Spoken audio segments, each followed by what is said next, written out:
Life Art Shows et bienvenue dans mon univers. Je suis Johanna en direct de Québec au Canada et je vous présente la traversée des portes d'Anna et Joy.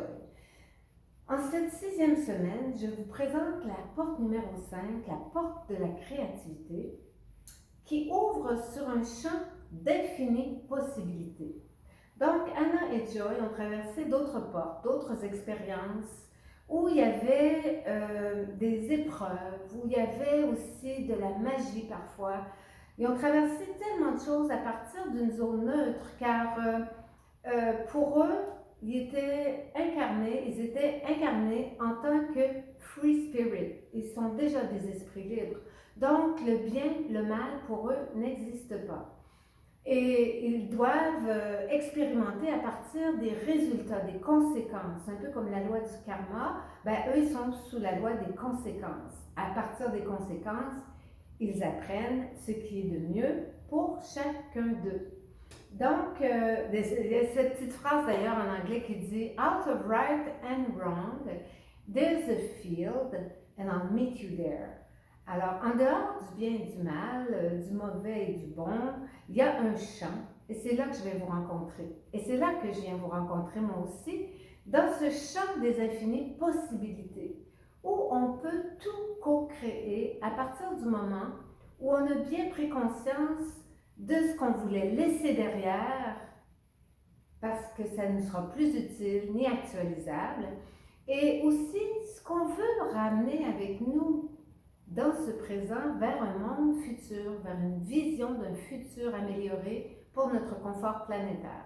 Donc, je voulais vous montrer ici comme exemple, ça c'est la fourchette de Dali. Alors un jour, Salvatore Dali a pris une fourchette en argent et puis il a dit, tiens, on va faire un bracelet. Et c'est comme ça qu'est née cette fourchette.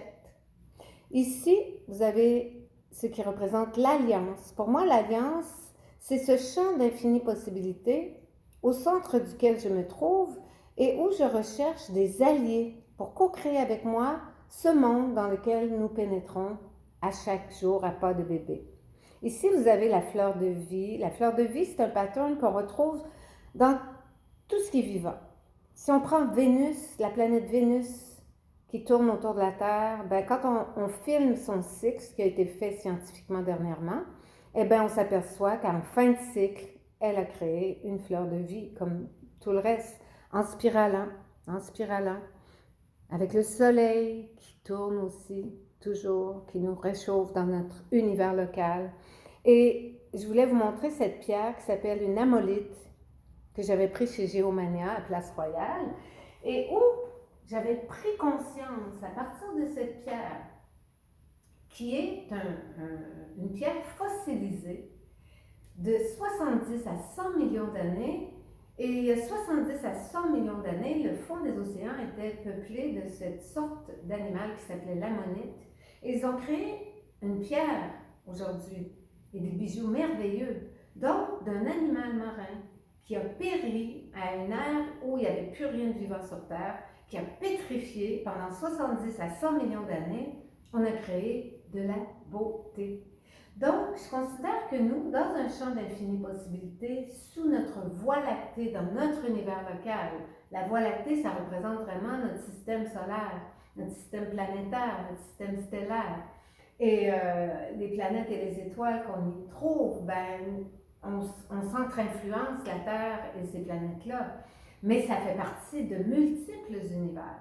Donc, quand je parle de fossiles et qu'on ramène un bijou du passé, je me dis que tout ce qui a été créé, qu'on aime ou qu'on n'aime pas, c'est à partir de ce qui était naturel au départ. On en a fait des technologies, on en a fait des thérapies, on a extrait des huiles essentielles des plantes, on a extrait des merveilleux cristaux avec des fréquences, même si c'est soi-disant une matière morte, des pierres, il y a des fréquences qui émanent de ça, on peut s'en servir. D'ailleurs, on en place dans les technologies qui créent Internet et des satellites et des ondes qui envahissent notre planète, mais qui en même temps nous apportent des possibilités infinies de communication.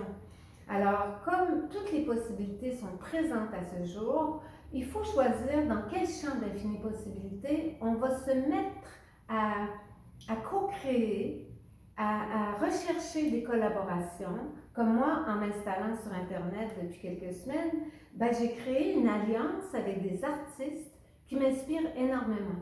À partir d'une recommandation de Martin Beaupré, vous connaissez ce merveilleux artiste peintre qui crée des toiles qui amènent tant de bien-être aux gens. Et ces personnes que j'ai rencontrées virtuellement en Californie, Saturday Night Live Art Show, Joan, Crazy Joan, that celebrate life all the time and bring joy to all kinds of people, to me, and Brooke, and Nicole, and Cheryl. C'est des artistes qui m'ont invité à me joindre à eux. Et moi, aujourd'hui, je veux en profiter pour inviter d'autres artistes à se joindre à nous. Parce que si je peux en inspirer un seul ou plusieurs d'entre vous, eh bien, j'aurais déjà gagné une nouvelle personne dans l'alliance que je cherche à co-créer sur cette terre pour amener un peu d'équilibre dans ces temps incertains où on voyage un peu comme ci, comme ça, et qu'on essaie de marcher sur la corde raide en équilibre. Donc, sur ce, je vous laisse et je vous souhaite d'avancer toujours un pas à la fois, de vous déposer, de chiller, de regarder le temps passer, parce que vaut mieux faire ça en ce moment pour que notre intuition nous dicte mieux la voie vers laquelle on devrait aller pour se créer une alliance confortable sur Terre. Aloha, namaste, I love you. Mwah.